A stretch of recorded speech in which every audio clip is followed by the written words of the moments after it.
रचनाकारः कः? अत्र प्रश्नं करोति। बृहत्संहिता इति एकं पुस्तकम् अस्ति, तस्य रचनाकारः कः अस्ति इति प्रश्नं करोति एव। वराहमिहिरः, आर्यभट्टः, गूढान्यः, धन्वन्तरिः, एवं प्रकारेण चत्वारः विकल्पाः सन्ति एव। एतेषु कः एव अस्ति यः बृहत्संहिता इति पुस्तकस्य रचनाकारः अस्ति? अत्र पश्यामः चेत् अत्र समीचीनम् उत्तरं भवति एव। बृहत्संहिता इति पुस्तकस्य रचनाकारः भवति वराहमिहिरः इति। वराहमिहिरस्य इतोपि कृतीनां विषये सामान्यरूपेण चर्चां कुर्मः। वराहमिहिरः बृहज्जातकः इति अपि कथायाः अपि रचनाकारः, पुस्तकस्य रचनाकारः। पुनश्च पञ्च सिद्धान्तिका इति नाम्ना अपि पुस्तकस्य अपि रचनाकारः भवति। पुनश्च भारतस्य प्रतिष्ठज्योतिर्विदेषु एकः कश्चन वराहमिहिरः अत्यन्तं प्रसिद्धः अपि आसीत्। सः आर्यभट्टात् एव गणित पुनश्च ज्योतिष इत्यादि विषये एव ज्ञानं प्राप्तवान्। कदाचित् प्रश्नः भवितुम् अर्हति वराहमिहिरस्य कति कृतयः सन्ति, तर्हि प्रसिद्धकृतित्रयमेव अस्ति। बृहज्जातकः, बृहत्संहिता, पञ्चसिद्धान्तिका इति। तद्वदेव आर्यभट्टसम्पर्के अपि सामान्यरूपेण जानीमः। ज्योतिर्विद् पुनश्च गणितज्ञः भवति एव आर्यभट्टः एव। पुनश्च तस्य अपि कृतित्रयमेव प्रसिद्धं भवति, यथा आर्यभट्टीयसिद्धान्तः, दशगणितिका, एवं प्रकारेण कृतित्रयम् आर्यभट्टीयग्रन्थः एवं प्रकारेण कृतित्रयमेव प्रसिद्धं भवति एव। अतः पुनश्च धन्वन्तरि एव जानन्ति। धन्वन्तरि भवति आयुर्वेदस्य एव, आयुर्वेदग्रन्थानाम् एव अथवा आयुर्वेदजनकः। विष्णु अवतार इति अपि जनानां मतं भवति। अग्रे गच्छामः एव परवर्ती प्रश्नं प्रति। बृहत्संहिता इत्यस्य रचनाकारः कः अस्ति इत्युक्ते वराहमिहिरः एव भवति एव। परवर्ती प्रश्नः अस्ति, रस अभिव्यक्तिवादस्य प्रणेता कः आचार्यः? रस अभिव्यक्ति आचार्य इत्यस्य रस अभिव्यक्तिवादस्य प्रणेता कः आचार्यः? से शङ्कुः, भट्टनायकः, अभिनवगुप्तः, विश्वनाथः। एतेषु चतुर्षु कः भवति रस अभिव्यक्तिवादस्य प्रणेता? भवन्तः वक्तुम् अर्हन्ति एव। रस अभिव्यक्तिवादस्य प्रणेता कः? पश्यामः चेत् तत्र समीचीनम् उत्तरं भवति एव। अभिनवगुप्तः। अभिनवगुप्तः भवति रस अभिव्यक्ति इत्यस्य एव प्रणेता भवति, रस अभिव्यक्तिवादस्य प्रणेता। परवर्ती प्रश्नं प्रति गच्छामः। यत्र रसः अलङ्काररूपेण कस्यचित् वाक्यस्य अर्थं शोभां वर्धयति, यस्मिन् स्थाने रसः किं करोति? अलङ्काररूपेण व्यवहारं कृत्वा कस्यचित् वाक्यस्य शोभां वर्धयति, तस्मिन् समये तद् किं कथ्यते? काव्यं, रीतिः, रसवद् अलङ्कारः, चित्रम्। एवं प्रकारेण चत्वारः विकल्पाः सन्ति एव। भवन्तः अपि अत्र समीचीनं विकल्पं किं भवति तद् वक्तुम् अर्हन्ति। यत्र रसः अलङ्काररूपेण कस्यचित् वाक्यस्य अर्थं वर्धयति, तस्मिन् समये तद् किम् उच्यते? समीचीनम् उत्तरं भवति काव्यम् इति। परवर्ती प्रश्नः अस्ति, कश्चन वाक्यं भवति एव, उक्तिः अस्ति, एषा उक्तिः कुतः सङ्गृहीता अस्ति इति अत्र प्रश्नं करोति एव। काव्यलापाश्च ये केचित् गीतिकान्यखिलानि च शब्दमूर्तिधरस्येते विष्णु अंशा महात्मनः इति उक्ति कुत्र अस्ति? या उक्ति उपरि उल्लिखिता अस्ति, सा उक्ति कस्मिन् पुराणे उल्लिखिता अस्ति इति प्रश्नं करोति। अग्निपुराणे, विष्णुपुराणे, स्कन्दपुराणे अथवा शिवपुराणे, कुत्र एषा उक्ति उल्लिखिता अस्ति इति प्रश्नं करोति एव। पश्यामः चेत् अत्र समीचीनम् उत्तरं भवति। एषा उक्ति अग्निपुराणे उल्लिखिता अस्ति। अग्निपुराणे एव एषा उक्ति प्राप्यते। अग्निपुराणात् एव एषा उक्तिः एव आगच्छति। अतः अत्र समीचीनविकल्पं भवति अग्निपुराणम् इति। परवर्ती प्रश्नं प्रति गच्छामः। अभीत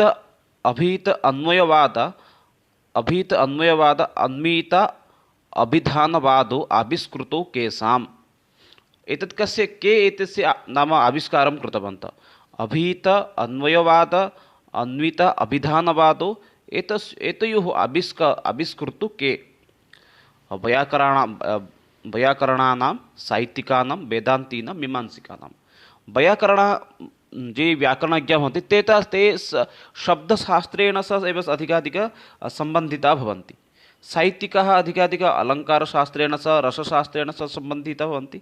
वेदान्ताः न्यायेन सह अधिकाधिकं सम्बन्धिताः भवन्ति।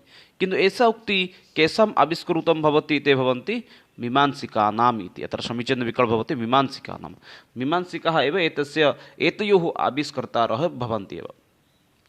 परवर्ती प्रश्नं प्रति गच्छामः। षष्ठः प्रश्नः अस्ति, अभिधा वृत्तिमातृका केन रचिता? विषय अस्ति अभिधा वृत्तिमातृका केन रचिता?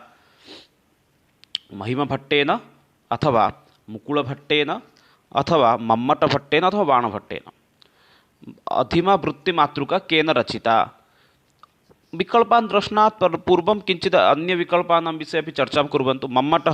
मम्मटस्य रचना किं भवति? काव्यप्रकाशः। अतः मम्मटभट्टः तु न भवितुम् अर्हति। तद्वदेव अस्ति पुनश्च किमस्ति? बाणभट्टस्य कृतित्रयं भवति। एकः भवति कादम्बरी, द्वितीयं भवति पुनः चण्डीशतकं, पुनश्च तृतीयं भवति पुनरेकवारं स्मरणे स्थापयन्तु। कादम्बरी, पुनश्च द्वितीयं भवति चण्डीशतकं, तृतीयं भवति हर्षविजयम् इति। एवं प्रकारेण तस्य बाणभट्टस्य कृतित्रयमेव प्रसिद्धं भवति। अतः हर्षचरितं, पुनश्च भवति कादम्बरी, अन्यमेकमस्ति चण्डीशतकम्। अतः बाणभट्टः अत्र भवितुं न अर्हति, पुनश्च मम्मटः अपि भवितुं न अर्हति। अतः कदाचित् मुकुलभट्टः अथवा महिमभट्टः, एतयोः मध्ये कश्चन नामविकल्पः सम्यक् भवितुम् अर्हति एव। यदि पश्यामः चेत् अत्र समीचीनम् उत्तरं भवति एव मुकुलभट्टद्वारा एव एतदेव रचितमस्ति। अतः सम्यक् विकल्पः अत्र भवति मुकुलभट्टेन इति। परवर्ती प्रश्नं प्रति गच्छामः। यशस्तिलकचम्पू कस्य कृति अस्ति? तिलकचम्पू कस्य कृति अस्ति? भट्टनारायणस्य, सोमदेवस्य, वेङ्कटाध्वरेः, त्रिविक्रमभट्टस्य। चतुर्षु विकल्पेषु किं सम्यक् विकल्पः भवितुम् अर्हति? वक्तुं शक्नुवन्ति एव। एतेषु किम् उत्तरं सम्यक् भवति? अथवा यशस्तिलकचम्पू कस्य कृति अस्ति? त्रिविक्रमभट्टस्य कृति भवति। चम्पू अस्ति, चम्पूकाव्येन सह त्रिविक्रमभट्टस्य सम्पर्कः अस्ति, किन्तु तद् किमस्ति? तस्य नळचम्पू एव तस्य एव कृति भवति एव, त्रिविक्रमभट्टस्य एव। तद्वदेव सोमदेवं पश्यन्तु। सोमदेवस्य एतदपि ज्ञातव्यमस्ति, सोमदेवस्य अपि का कृतिः अस्ति इति। सोमदेवस्य अपि यत् अस्माकं कथासाहित्यक्षेत्रे सोमदेवस्य योगदानं महत्त्वपूर्णं भवति। अतः सोमदेवस्य कृतिः किं भवति? कथासरित्सागरः। कथासरित्सागरः सोमदेवस्य प्रसिद्धिकृतिः अस्ति। मूलतः सोमदेवः कश्मीरनिवासी आसीत् एव, बौद्धधर्मसम्बन्धितः आसीत् एव। परवर्ती समये यशस्तिलकचम्पू इत्यस्य अपि रचनाम् अपि करोति एव। किन्तु यदि कुत्रचित् पृच्छति चेत् सोमदेवस्य प्रसिद्धिकृतिः का अस्ति, ते तत्र भवन्तः वक्तुं शक्नुवन्ति कथासरित्सागरः। कथासाहित्यक्षेत्रे सोमदेवस्य योगदानं महत्त्वपूर्णम् आसीत् एव। तद्वदेव नलचम्पू इत्यस्य रचनाकारकः अस्ति त्रिविक्रमभट्टः। एतत् सर्वदा स्मरणे स्थापयन्तु, यतोहि बहुवारं परीक्षा मध्ये आगच्छति एव। चम्पू इत्यस्य आरम्भमेव त्रिविक्रमभट्टद्वारा भवति, प्रसिद्धतां ततः एव प्राप्तं भवति। परवर्ती प्रश्नं प्रति गच्छामः। अष्टमः प्रश्नः अस्ति, अत्र रत्नाकरद्वारा विरचितं महाकाव्यं किं भवति? हरविजयम् इति। अत्र सम्यक् विकल्पः भवति हरविजयम् इति। तद्वदेव अन्यविकल्पानां विषये अपि अवगच्छन्तु। बुद्धचरितं कस्य कृतिः भवति? न, बुद्धचरितं भवति अश्वघोषस्य एव कृतिः भवति। अश्वघोषः अपि बुद्धस्य एव परमभक्तः आसीत्, अतः स बुद्धचरितम् इति महाकाव्यमपि भवति। एवं नास्ति सामान्यं काव्यं, बुद्धचरितं महाकाव्यं भवति एव। अतः बुद्धचरितम् अपि कदाचित् प्रश्नः भवितुम् अर्हति, बुद्धचरितं कस्य कृतिः अस्ति? तत्र वक्तुं शक्नुवन्ति अश्वघोषस्य इति। तद्वदेव सेतुबन्धः इति अस्ति। सेतुबन्धः इति अपि तत् प्राकृतभाषा एव विरचितम् एकं महाकाव्यं भवति। तस्य अपरं नाम अपि भवति रावणबद्धः इति। तस्य सेतुबन्धस्य रचनाकारकः अस्ति प्रबरसेन द्वितीयः भवति एव। सेतुबन्ध इत्यस्य एव रचनाकारः। बुद्धचरितस्य अश्वघोषः, तद्वदेव हरविजयम् इत्यस्य भवति रत्नाकारः, सेतुबन्धस्य प्रबरसेन द्वितीयः भवति एव सेतुबन्धस्य। तस्य सेतुबन्धस्य अन्यनामपि भवति रावणबद्धः इति, प्राकृतभाषा विरचितं भवति। यदा सेतुबन्धविषये सामान्यरूपेण वदामि, यदा रामचन्द्रः रामसेतुः निर्माणं कुर्वन्ति लङ्कां प्रति गन्तुं, तस्मिन् समये रावणः समागत्य एव सेतुबन्धस्य एव पूजाम् इति कार्ये अपि सहयोगं करोति एव। अतः रावणस्य वधनिमित्तं तस्य निर्माणं भवति, अतः तद्नाम्नापि रावणबद्ध इत्यपि तस्य अपरनाम भवति। परवर्ती प्रश्नः अस्ति, नवमः प्रश्नः पश्यामः। विक्रमाङ्कदेवचरितं केन रचितं? कल्हणः, मकः, बिल्हणः, मातृगुप्तः। सम्यक् उत्तरं यद्भवति तद्भवन्तः वक्तुं शक्नुवन्ति एव। विक्रमाङ्कदेवचरितं केन रचितवान् अथवा कः रचितवान्। अत्र पश्यामः चेत् सम्यक् विकल्पः भवति बिल्हणः इति। अत्र सम्यक् विकल्पः भवति बिल्हणः इति। बिल्हणद्वारा एव विक्रमाङ्कदेवचरितं विरचितम् अथवा रचितम् अभवत् एव। परवर्ती प्रश्नं प्रति 10मं प्रश्नं प्रति गच्छामः। अमरुशतकम् अस्ति। अमरुशतकम् अवगच्छन्ति एव। एकम् अमरुशतकम् एकं किम् अस्ति? कथाकाव्यम् अथवा मुक्तकाव्यम् अथवा नाटकम् अथवा चम्पू। अमरुशतकं किम् अस्ति इति अत्र प्रश्नं करोति एव। पश्यन्तु अत्र सम्यक् विकल्पः यदि एकवारं पश्यामः चेत् अत्र अमरुशतकम् एकं भवति मुक्तककाव्यम् इति। अमरुशतकम् एकं भवति मुक्तककाव्यं। कदाचित् प्रश्नः अपि भवितुम् अर्हति एव, यथा अत्र प्रश्नम् अकुर्वत् एव अमरुशतकं कीदृशं काव्यं, तद्वदेव कदाचित् प्रश्नः एवमपि भवितुम् अर्हति यद् अमरुशतकम् इत्यस्य रचनाकारः कः अस्ति, अथवा अमरुशतकम् इत्यस्य एव रचनाकारः भवति अमरु, अथवा केचन तमपि अमरूज इत्यपि वदन्ति एव। तस्य जन्म इत्यादि विषये पश्यामः चेत् सः नवमशताब्द्याः एव इति जनानां मतं भवति। एतत् स्मरणे स्थापयन्तु। अमरु एव अमरुजशतकस्य इति रचनाकारः भवति अमरु एव। केचन तमपि अमरुज इति अपि वदन्ति, किन्तु सम्यक् नाम पश्यामः चेत् अमरु इति एव सम्यक् भवति। अत्र पश्यन्ति चेत् अत्र अधिकाधिकशृङ्गाररसानां प्रयोगः अस्ति, अधिकाधिकः शतकम् इति अस्ति। अतः अत्र वक्तुं शक्नुवन्ति अत्र शतश्लोकाः सन्ति एव। 100 श्लोकाः एव अत्र सन्ति। अत्र किञ्चित् लेखने सम्यक् न भवति अत्र डिस्प्ले मध्ये, अतः समस्या किञ्चित् अत्र आगच्छति। अमरु तस्य नाम अस्ति अमरु, अनन्तरं शतानां श्लोकानां रचनां करोति, अतः तदनुगुणं तस्य ग्रन्थस्य नाम भवति अमरुशतकम् इति। अग्रे पश्यामः। परवर्ती प्रश्नं प्रति गच्छामः। अत्रापि अधिकाधिकशृङ्गाररसस्य एव प्रयोगः अस्ति एव। परवर्ती प्रश्नः अस्ति चण्डीशतकम् अस्य कृतिः। एतेषु कः चण्डीशतकस्य रचनाकारः इति प्रश्नं करोति। परवर्ती प्रश्नः अस्ति चण्डीशतकम् अस्य कृतिः। मयूरभट्टः, बाणभट्टः, शङ्कराचार्य, कर्णपूरस्य। पश्यामः चेत् अत्र समीचीनम् उत्तरं भवति बाणभट्टस्य एव। पूर्वमपि वयं चर्चां कृतवन्तः बाणभट्टस्य कृतीनां विषये। बाणभट्टस्य कृतित्रयं भवति। एकम् अस्ति कादम्बरी, द्वितीयम् अस्ति हर्षचरितं, तृतीयम् अस्ति चण्डीशतकम्। एवं प्रकारेण कादम्बर्याः बाणभट्टस्य कृतित्रयं भवति।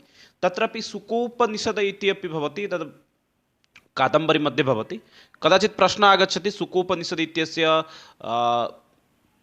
रचनाकारः कः अस्ति इति, अतः तदपि स्मरणे स्थापयन्तु। बाणभट्ट एव तस्य भवति। अन्ये ये विकल्पाः सन्ति तानपि एकवारं सिंहावलोकनं कुर्वन्तु। मयूरभट्ट इति अस्ति। मयूरभट्टस्य विरचितं काव्यं किम् अस्ति? मयूरभट्ट सूर्यशतकं। यत् सूर्यशतकम् अस्ति तस्य रचनाकारः भवति एव मयूरभट्टः इति। तथा तमपि मयूरभट्टमपि जनाः एकं व्याकरणज्ञ पुनश्च अलङ्कारशास्त्रज्ञ इत्यपि जनानामपि मतं भवति एव। तु परवर्ती विकल्प बाणभट्टस्य विषये ज्ञातवन्तः एव। तद्वदेव शङ्कराचार्यविषये वा किं वदामः? अद्वैतवेदान्तस्य एव प्रणेता भवति। वेदान्तस्य प्रणेता आरम्भः भवति, आरम्भं करोति एव शङ्कराचार्य। अतः अत्रापि संशयः नास्ति अद्वैतवेदान्तस्य प्रणेता कः इति अपि कदाचित् प्रश्नः भवितुम् अर्हति। तत्र भवन्तः आदिशङ्कराचार्य इति अपि लेखितुम् अर्हन्ति एव।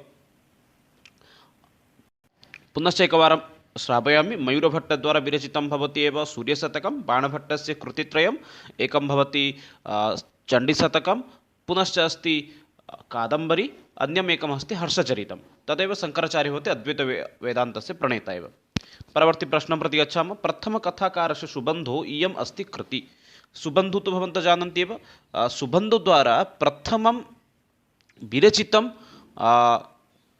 कृति किम् अस्ति इति प्रश्नं करोति। सुबन्धुद्वारा प्रथमकथाकार सुबन्धुद्वारा इयं कृति अस्ति वासवदत्ता अथवा परवर्ती समये वदति प्रतिज्ञायोगन्धनारायणः, दशकुमारचरितं, शिवराजविजयम्।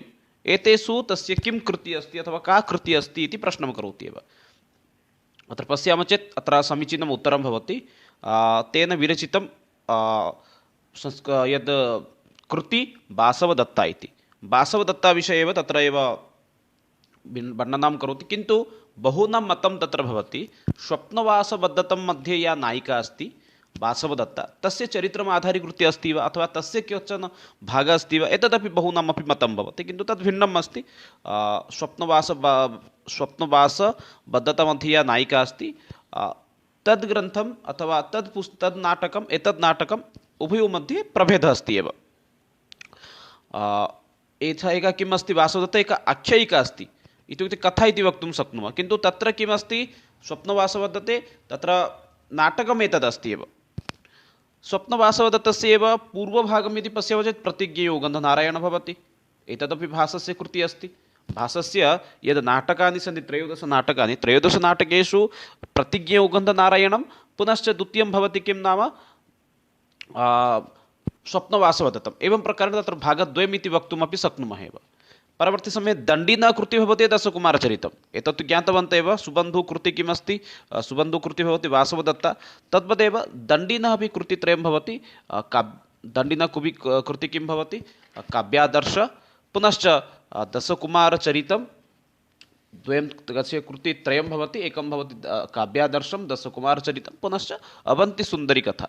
एवं प्रकारेण दण्डिनः कृतित्रयम् अत्र आगच्छति एव। अत्र लेखने काचित् समस्या आगच्छति। पुनश्च एतदपि सामान्यरूपेण ज्ञातव्यं, शिवराजविजयम् एतस्यापि रचनाकारकः अस्ति। तद्वदेव शिवराजविजयम् इति पश्यन्तु, शिवराजविजयम् इत्यस्य रचनाकारः भवति एव अम्बिकादत्तः इति। अत्र एतदपि ज्ञातव्यमेव, कदाचित् प्रश्नः भवितुम् अर्हति एव।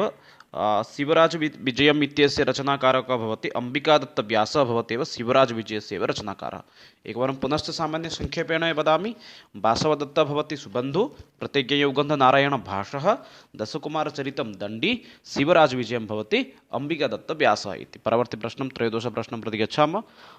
आनन्दबृन्दावनचम्पू कस्य कृतिः अस्ति? एतावत्पर्यन्तं वयं भिन्नभिन्नचम्पूविषये चर्चां कृतवन्तः। यथा नळचम्पू त्रिविक्रमभट्टस्य कृतिः भवति, तद्वदेव आनन्दबृन्दावनचम्पू एतत् कस्य कृतिः अस्ति इति प्रश्नं करोति एव। रूपगोस्वामिनः, जीवगोस्वामिनः, रघुनाथदासस्य, कर्णपूरस्य, एतेषु कः भवति आनन्दबृन्दावनचम्पू इत्यस्य रचनाकारः इति प्रश्नं करोति एव। अत्र पश्यामः चेत् समीचीनम् उत्तरं भवति एव। कर्णपूरस्य रचनाकारः भवति एव आनन्दबृन्दावनचम्पू इति। आनन्दबृन्दावनचम्पू इत्यस्य रचनाकारः कर्णपूरः इति भवति एव। परवर्ती प्रश्नं प्रति गच्छामः। विश्वगुणादर्शचम्पूग्रन्थे वर्णितः अस्ति। इतोपि चम्पूग्रन्थात् एव प्रश्नः आगच्छति एव। नलचम्पूविषये चर्चाम् अभवत् त्रिविक्रमभट्टस्य पूर्वप्रश्ने, पुनश्च आनन्द बृन्दावनचम्पूविषये चर्चा जाता।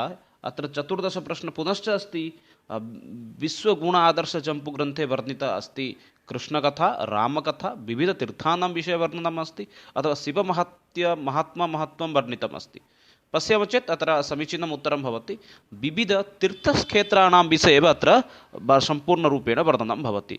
विश्वगुणादर्शचम्पूग्रन्थे अस्माकं भारते लोकेषु यत् महत्त्वपूर्णतीर्थस्थानानि सन्ति तस्मिन् विषये एव विश्वगुणादर्शचम्पूग्रन्थे वर्णनं भवति।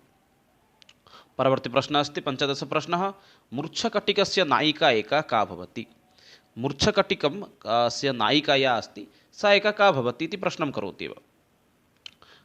गणिका, गृहिणी, अथवा तपस्विनी, अथवा तापसी, एतेषु सम्यक् उत्तरं किं भवति भवन्तः वक्तुम् अर्हन्ति एव। एतदपि ततः पूर्वं ज्ञातव्यं मूर्च्छकटिकम् एकं किम् अस्ति। मूर्च्छकटिकम् एकं किं भवति, अस्माकम् एकं नाटकमस्ति मूर्च्छकटिकं। मूर्च्छकटिकस्य रचनाकारः कः इत्यपि कदाचित् प्रश्नः भवितुम् अर्हति एव। एकं नाटकमस्ति मूर्च्छकटिकं, मूर्च्छकटिकस्य रचनाकारः भवति एव शूद्रकः। शूद्रकः भवति मूर्च्छकटिकस्य एकः नाम मूर्च्छकटिकस्य रचनाकारः। यदि अङ्कानां विषये चर्चां कुर्मः, मूर्च्छकटिके 10 अङ्काः सन्ति। यथा अभिज्ञानशाकुन्तले 7 अङ्काः सन्ति, स्वप्नवासवदत्ते 5 अङ्काः सन्ति, तद्वदेव मूर्च्छकटिके 10 अङ्काः सन्ति एव। शूद्रके एतस्य रचनाकारः भवति। अत्र अग्रे पश्यन्ति चेत् किम् अस्ति, अत्र नायिका या अस्ति सा एका का अस्ति, गणिका, गृहिणी, तपस्विनी, तापसी। पश्यामः चेत् अत्र समीचीनम् उत्तरं भवति। अत्र या नायिका सा एका गणिका अस्ति, वेश्या भवति एव। परवर्ती प्रश्नं प्रति गच्छामः। 16 प्रश्नः अस्ति। अन्नर्घराघवस्य रचनाकारः कः? राजशेखरः, कृष्णमिश्रः, मुरारी, अथवा शक्तिभट्टः एतेषु कः भवति अन्नर्घराघवस्य रचनाकारः इति। अत्र प्रश्नं करोति अन्नर्घराघवस्य रचनाकारः कः। समीचीनम् उत्तरं ये जानन्ति वक्तुम् अर्हन्ति एव। अत्र पश्यामः चेत् सम्यक् विकल्पः भवति एव। अन्नर्घराघवस्य रचनाकारः भवति मुरारिः इति। अत्र सम्यक् विकल्पः किं भवति मुरारी। मुरारी द्वारा एव विरचितम् एव काव्यं भवति अन्नर्घराघवम् इति। पुनश्च मुरारी इति एव अत्र नायकं नाम किं रचनाकारः भवति। अत्र 7 अङ्काः सन्ति, एतदपि स्मरणे स्थापयन्तु। अन्नर्घराघवे कति अङ्काः सन्ति इत्युक्ते 7 अङ्काः सन्ति इति भवति एव। परवर्ती प्रश्नं पश्यन्तु, 17 प्रश्नः। एतेषु 4 विकल्पेषु किम् एकं नाटकं नास्ति इति प्रश्नं करोति एव। एकमस्ति अन्नर्घराघवं, पुनश्च अस्ति गीतगोविन्दं, प्रसन्नराघवं, बालभारतम्। एवं प्रकारेण 4 विकल्पाः सन्ति एव, अत्र संशयः नास्ति। अत्र प्रश्नं करोति अन्नर्घराघव नाटकम् एतेषु किं नास्ति। अत्यन्तसरलः प्रश्नः। पश्यामः चेत् तत्र समीचीनम् उत्तरं भवति गीतगोविन्दं भवति, एकं नाटकं न भवति एव। किन्तु अन्ये ये विकल्पाः सन्ति तेषां विषये अपि अस्माकं किञ्चित् सामान्यरूपेण ज्ञातव्यमेव। अन्येषां ग्रन्थानां रचनाकारः अस्ति अन्नर्घराघवम् एकं पश्यन्तु, एतदेकं नाटकं भवति। यस्य रचनाकारः पूर्वप्रश्ने एव चर्चां कृतवन्तः मुरारी इति भवति। एतस्य रचनाकारः भवति मुरारी। अत्र किञ्चित् स्क्रीन् मध्ये लेखने सम्यक् न भवति, मुरारी एव भवति एतस्य रचनाकारः। द्वितीयम् अस्ति प्रसन्नराघवं। प्रसन्नराघवं भवति जयदेवस्य एका कृतिः अस्ति। जयदेवस्य वयम् एका एव कृतिं जानीमः यत् गीतगोविन्द इति, किन्तु तस्य कृतित्रयं भवति। एकम् अस्ति प्रसन्नराघवं, यत् श्रीरामचन्द्रस्य विषये एव अत्र अधिकाधिकवर्णनम् अस्ति। राघव इत्युक्ते रामचन्द्र, राघवस्य एव प्रशंसाम् अत्र अधिकाधिकं भवति। एकं नाटकं भवति, यस्य रचनाकारः अस्ति जयदेवः। जयदेवस्य कृतित्रयं प्रसिद्धं भवति, चन्द्रालोकः, प्रसन्नराघवः, गीतगोविन्दम् इति। तद्वदेव परवर्ती अस्ति एव बालभारतम् इति। बालभारतम् इत्युक्ते अत्र महाभारतसन्दर्भात् एव अत्र वर्णनम् अस्ति। एतस्य रचनाकारी इति वयं पश्यामः चेत् राजशेखरः भवति बालभारतम् इत्यस्य एव रचनाकारः। एकवारं पुनश्च चर्चां करोमि, सामान्यरूपेण संक्षेपेण वदामि। एतेषु नाटकं न भवति गीतगोविन्दं। गीतगोविन्दस्य रचनाकारः भक्तकवि जयदेवः। अन्नर्घराघवं भवति मुरारीद्वारा विरचितं ग्रन्थं। प्रसन्नराघवम् एकं नाटकं भवति रामायणसम्पर्कीय, यस्य रचनाकारः गीतगोविन्दस्य लेखकः भवति जयदेवः। बालभारतं यदि पश्यामः चेत् बालभारतमपि महाभारतसम्पर्कीय एकः नाटकं भवति, यस्य रचनाकारः अस्ति एव राजशेखरः इति। परवर्ती प्रश्नं प्रति गच्छन्तु। परवर्ती प्रश्नः अस्ति ध्वनि अनुमाने अन्तर्भवति सिद्धान्तः कस्य। ध्वनि अनुमाने अन्तर्भवति एतत् सिद्धान्तः कस्य अस्ति इति प्रश्नं करोति एव। बापनस्य, रुरुटस्य, महिमभट्टस्य, अभिनवगुप्तस्य। पश्यामः चेत् अत्र समीचीनम् उत्तरं भवति, एतद् उक्तिः भवति अथवा एतद् सिद्धान्तः भवति महिमभट्टस्य एव। परवर्ती प्रश्नं प्रति गच्छामः। हितोपदेशस्य रचयिता कः। हितोपदेशस्य रचनाकारः एतेषु कः अस्ति इति प्रश्नं करोति एव। पश्यामः चेत् अत्र सम्यक् विकल्पः अस्ति एव। हितोपदेशस्य रचनाकारः भवति एव पण्डितनारायणः। नारायणः भवति हितोपदेशस्य एव रचनाकारः, अत्र संशयः न भवेत् एव कस्यचित्। विष्णुशर्मा पञ्चतन्त्रस्य, पण्डितनारायणः हितोपदेशस्य, चाणक्यस्य अर्थशास्त्रं प्रसिद्धम् अस्ति। तद्वदेव पुनश्च यदि पश्यामः चेत् सोमदेवस्य भवति कथासरित्सागरः इति। यद् खेमेन्द्रद्वारा विरचितं बृहत्कथा अस्ति तस्मात् एव कथा सङ्गृह्य एव परवर्ती समये सोमदेवः रचनां करोति कथासरित्सागरः इति। एतेषां तु कृतीनां विषये ज्ञातवन्तः। सामान्यरूपेण यदि पश्यन्ति चेत् अत्र पण्डितनारायणद्वारा विरचितं हितोपदेशविषये सामान्यरूपेण चर्चां कुर्मः। चिन्तयामि अग्रे हितोपदेशसम्पर्के संक्षेपेण एव एकं स्वतन्त्र वीडियो कुर्मः इति। अत्यन्तमहत्त्वपूर्णमेव भवति एव। हितोपदेशः अपि तद्वदेव यथा कथासरित्सागरः उद्धृतः अस्ति एव बृहत्कथा तद्वदेव नारायणः पण्डितनारायणः हितोपदेशस्य कथा मुख्यरूपेण विष्णुशर्माद्वारा विरचितं पञ्चतन्त्रात् एव स्वीकारं कुर्वन्ति एव। अत्र 4 भागाः सन्ति। प्रारम्भिकसमये भवति मित्रलाभः, सुहृद्भेदः, विग्रहः, सन्धि। अत्र हितोपदेशे अपि नारायणः मङ्गलाचरणे शिवस्य एव प्रार्थनां करोति। अग्रे परवर्ती प्रश्नं प्रति गच्छामः। परवर्तितः अन्तिमं प्रश्नमस्ति पञ्चरात्रम् इति कस्य नाटकम् अस्ति। पञ्चरात्रं कस्य नाटकमस्ति इति प्रश्नं करोति एव। भरतमुनेः, कालिदासस्य, भासस्य, जगन्नाथस्य। पश्यामः चेत् तत्र सम्यक् विकल्पः भवति भासस्य। पञ्चरात्रम् इति भवति भासस्य एकं नाटकं। भासस्य यानि खलु 13 नाटकानि सन्ति, तेषु 13 नाटकेषु एकं भवति पञ्चरात्रम् इति। 13 नाटकानां विषये सामान्यरूपेण वदामि, स्मरणे किञ्चित् स्थापयन्तु। अभिषेकनाटकं, प्रतिमानाटकं, मध्यमव्यायोगः, दूतकाव्यं, कर्णभारः, दूतघटोत्कचः, पञ्चरात्रं, पुनश्च अस्ति उरुभङ्गः, बालचरितं, प्रतिज्ञयो गन्धनारायणः, स्वप्नवासवदत्तम्, अभिमारकं, दरिद्रचारुदत्तम्। एवं प्रकारेण 13 नाटकानि तस्य प्रसिद्धानि सन्ति। भरतमुनेः नाट्यशास्त्रमेव प्रसिद्धं भवति। तद्वदेव कालिदासस्यपि नाटकत्रयम्, अभिज्ञानशाकुन्तलं, विक्रमोर्वशीयं, पुनश्च मालविकाग्निमित्रमेव तस्य प्रसिद्धं भवति एव। भासस्य विषये ज्ञातवन्तः मित्राणि। एतदेव अद्यतनसत्रम् आसीत्, यत्र वयं संस्कृतसाहित्यसम्पर्के केचन महत्त्वपूर्णप्रश्नान् आलोचनां कृतवन्तः। पुनश्च आगामिसत्रे इतोपि नूतनान् विषयान् पठामः। तावत्पर्यन्तं विरमामि। जयतु भारतं, वदतु संस्कृतं, वन्दे मातरं। धन्यवादः मित्राणि।